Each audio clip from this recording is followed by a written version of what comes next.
কখনো ভেবে দেখেছেন আপনার কথাবার্তাও কারো কমফোর্ট জোন হতে পারে? আপনার শব্দ চয়নের কারণে কারো পুরো দিনটাই ভালো হয়ে যেতে পারে।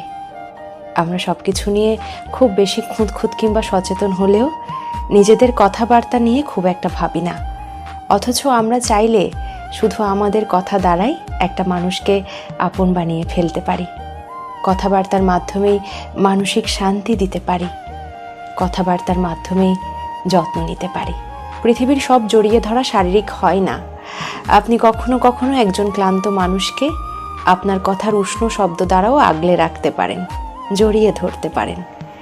যেখানে 5 মিনিট উষ্ণ শব্দে জড়িয়ে ধরে একটা মানুষের মুখে হাসি ফোটাতে পারি, সেখানে আমরা ভাবতে থাকি অন্য উপায়ে কিভাবে যত্ন নিয়ে কাউকে খুশি করা যায়।